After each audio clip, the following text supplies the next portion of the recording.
One thing I learned from Jared that I think was really beautiful is you are not your thoughts. You're not your thoughts. Mm-hmm. Everyone has thoughts every now and again. Acting on thoughts makes you a child. It's okay to have weird thoughts. And once you've seen that cycle of you get crazy thoughts and then they recede, and you get crazy thoughts and they recede, it's a boring cycle. Practice meditation. Just like 10 minutes a day. Literally, you're just like noticing your thoughts. They're just things. They go away, they come, they go. And if you can do that and you start recognizing these thoughts and this anxiety and shit like that, you're going to handle it so much better. Today, we're going to talk about mindfulness and how we can apply this in a bodybuilding setting, sort of before, during, and after your workouts. And I think this is one of the more useful skills in terms of how it can impact training and also recovery and in general productivity. I'm going to teach you a few simple skills. We're going to go over some definitions, and that's what this episode is going to be about. Let's get to it. Let's start with some definitions. So what is mindfulness? Ooh, it sounds all, I don't know, spooky and weird and shit, but that's all right. Essentially, what mindfulness is non-judgmental present moment awareness. What does all that mean? Let's break it up. Present moment awareness. Essentially, if you are present, you are focused on the here and now, and you are actively paying attention to where your attention is directed. Can you narrow your attention? Can you broaden your attention? Can you shift your attention or focus? And how is that sort of directing you? Or how are you directing it? Similarly, there are ways where we can know if our attention isn't focused in the here and now. Are you focused on something that is going to happen? Like for me, things that I've recently been focused on, sometimes it's even making these videos. Like I find myself not present in what I'm doing whenever I'm thinking about like a video idea or something I need to post or anything like that. I've had some job interviews, so something like that is sort of taken my focus out of the present, out of the here and now. So if your attention is shifted into the future, that in itself means that you are not focused on the here and now. Is your attention focused on the past? Are you ruminating about something that you can't change? Are you focused on events that have happened, on failures or on missteps, on missed opportunities? Really anything that keeps your mind focused in the past. So you have sort of this dichotomy of being focused in the past or being focused in the future that sort of keeps you from being focused in the here and now. So present moment awareness is sort of not letting those thoughts or worries entangle you so that you can be more effective in the here and now.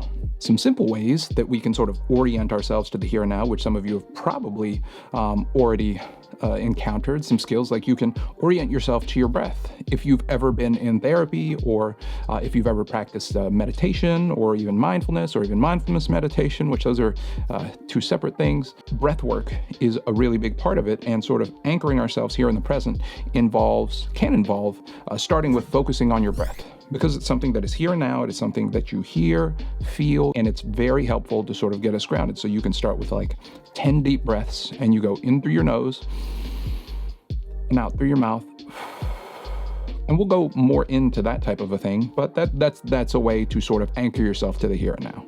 Additionally, so mindfulness is one part present moment awareness, the other part non-judgmental present moment awareness. So you are going to want to observe your thoughts and not apply labels to them. Essentially, not applying labels to things allows you to not suffer twice. There is a Buddhist teaching about two arrows, or the firing of two arrows. And I'm going to butcher this, but I think it's important, and I think it's a useful metaphor for why we don't want to apply labels or judgments onto thoughts that may arise or feelings that may arise inside of us. So in this metaphor, the first arrow is loss. Maybe we ended a relationship, maybe we lost a job, maybe we lost a friend.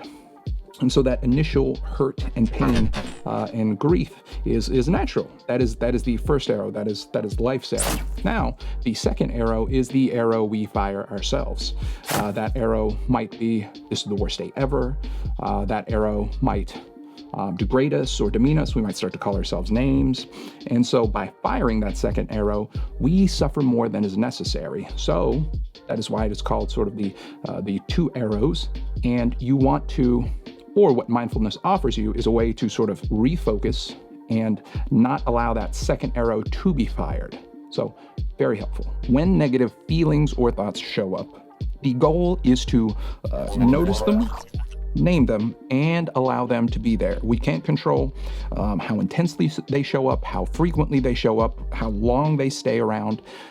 What we can do, though, is control how much attention we pay to them or how much we react to or judge them. So some practice techniques. Mindfulness can be done in various ways, but some of the ways that I like to do it include you can observe your breath, you can observe your senses or any sensations in your body.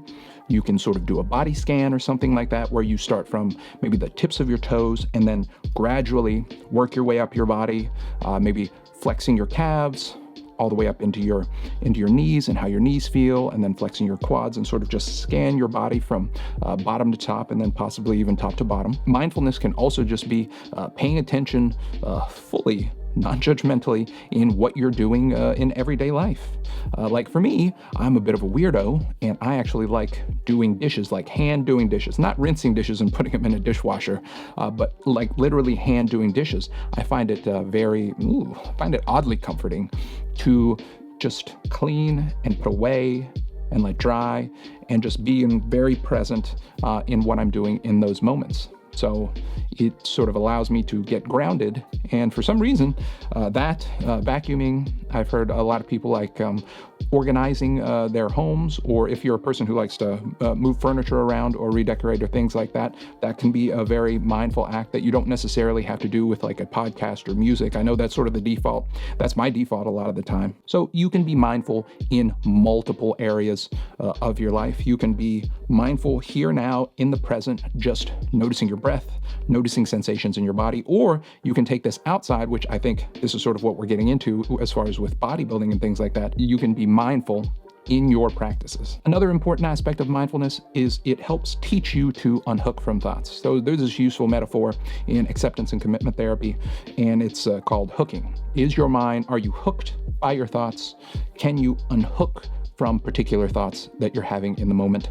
And I think that's sort of where we get into the bodybuilding side of things, because when we're preparing to work out, when we are preparing to do various things related to bodybuilding, are there thoughts that are pulling our attention away from what we are doing? And if there are, can we unhook from those thoughts by practicing a bit of mindfulness so that we can execute whatever the plan is? Here's the simple technique that I want to teach you all. I do it with my clients and my patients. 10 deep breaths, 5 senses, 1 value direction. That's it. It's not really that difficult. So you start with 10 deep breaths. How do we want to breathe?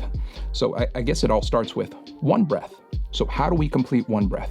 Essentially, whenever you're beginning to do some breath work, you want to breathe in through your nose and out through your mouth, and you want to really slow your breathing down. So that's part 1.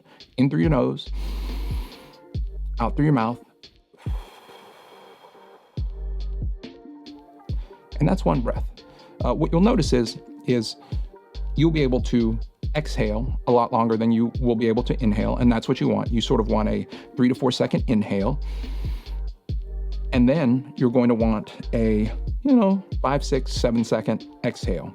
You can purse your lips just like you're blowing through a straw, and if you notice that you're getting in 5 to 7 breaths a minute, that is a good pace to begin noticing your breath and paying attention to your breathing. Eventually you can relax into it and you don't really have to count like that, but I think if you slow your respiration rate down, that is really helpful. Additionally, how else do we know that we're breathing correctly for this? So you don't want to breathe into your chest. So if you are taking a breath and you're raising your chest up, that's not really it. What you can do is you can take your hands and you can put them on your stomach. Like I'm going to try and back up here. So you can put your hands on your stomach just like this. And if you're breathing correctly, your stomach should go out as you're exhaling. Your stomach should go back in. So when you are breathing in correctly, you are going to be able to push out on your hands when they're on your stomach. If your chest is rising and falling, you're breathing a little too shallow, and you might want to adjust that a bit. After you've done 10 deep breaths, then you can begin focusing on some other things. You could focus on any number of things, but I really like just jumping into your five senses. What's the benefit of focusing on your five senses? Well, that also puts you here and now. That if you are focused on your five senses, you're not focused on the future, you're not focused on the past, you are very much focused in the here and now. And this really does help with sort of concentration. So if you suffer from concentration difficulty, attention issues, outside of all this, this could be very helpful as well.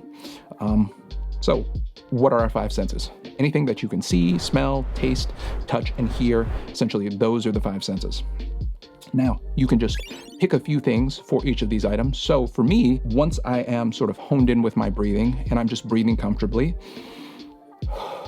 then I can move into my five senses. So what are a few things that I can see in this room? I see this key light sort of hitting me in the face.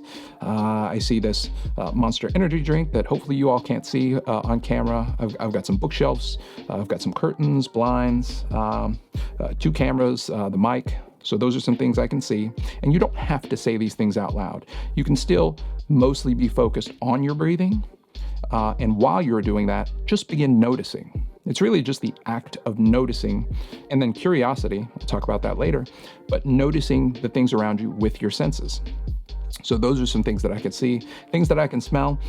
Can't smell much, so I tend to focus on the things that there are a lot of. Like if there was a scented candle in this room, or actually technically, I can, yeah, that energy drink, ultra strawberry, really good. I can smell that. So maybe a couple things that you can smell. If there's anything you can taste, if you've recently eaten, if you're chewing gum, maybe focusing on the flavor there. Things you can touch, something that if there's not much around, getting really curious and seeing if you can feel the ridges in your fingertips is another way to sort of be very present with your senses. Also, what do your pants feel like? What does the ground feel like sort of under your feet? And then additionally, what are some things you can hear?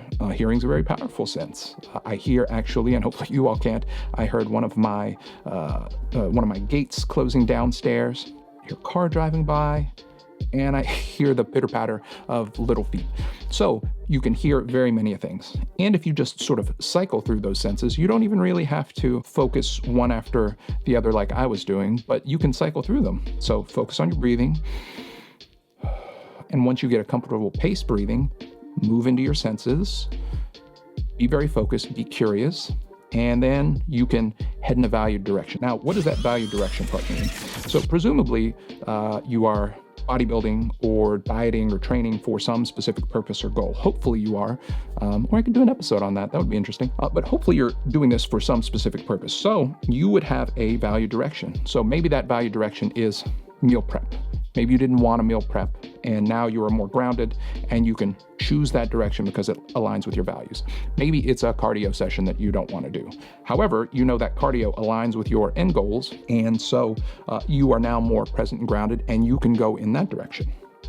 Or any number of things. Or maybe this isn't your first prep and all that stuff is easy. However, in the past, you have sort of neglected relationships and things like that. Maybe a value direction is being a bit more flexible and choosing to go out, early-ish in prep and having a meal with friends, or going out and doing something, or planning something with your spouse or significant other. Maybe that's the value direction. That is sort of how mindfulness can help guide us into a value direction. Additionally, some ways that we can sort of integrate this around our workout. You can use this as sort of a pre-workout ritual or a prep routine. Before you get engaged, I sort of like sitting on the bench, and I like taking a few deep breaths, and I like focusing on my senses, and that sort of helps get me grounded for whatever I'm lifting that day. I could be doing legs, I could be doing bench, I could be doing back, I could be doing whatever I'm doing. But taking a few deep breaths, getting in contact with your senses, and then coming into the workout fully grounded has been very helpful. So as a pre-workout ritual or routine, very helpful. Additionally, doing some mindful lifting, I think naturally, like bodybuilding and lifting in a very particular style and tempo, like the bodybuilding is, allows us to be mindful. I mean, we talk about the mind-muscle connection a lot, and what is that if not being mindful. However, if you are lifting and you're noticing you're lifting in a way that you're not connected with your muscles, I would probably venture a guess that you are not lifting very mindfully.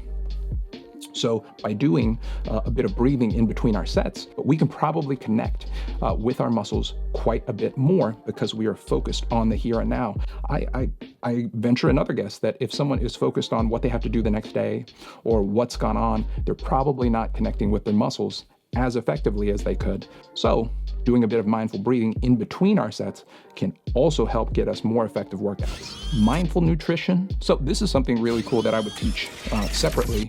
I work with people in a bariatric setting. I've worked in a weight management clinic. And so talking about mindful eating is a great way to help with satiety, noticing when you are full, noticing when you're actually hungry and not just craving something. If you can begin practicing just focusing on your breaths and additionally your 5 senses and choosing your value directions, applying that in sort of a nutrition setting, like during contest preparation, we can slow down the rate at which we are eating and consuming.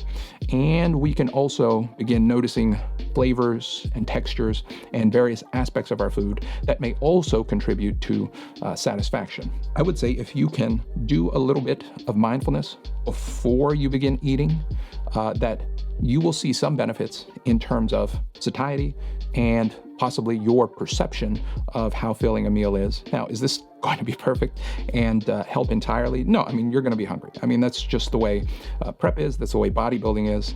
And this could even help on the other end if you're bulking and you're not a person who wants to eat a ton. I think honestly, eating more sort of calorie dense, highly palatable foods would probably help on the bulking side. However, just being mindful of how you're eating can really help whenever you are in a severe deficit. Again, the skill: 10, 5, 1, 10 deep breaths in through your nose for 3 to 4 seconds, out through your mouth for 5 to 7 seconds. That gets you around 6 to 7 breaths total in a minute. You want to do 10 of those breaths, so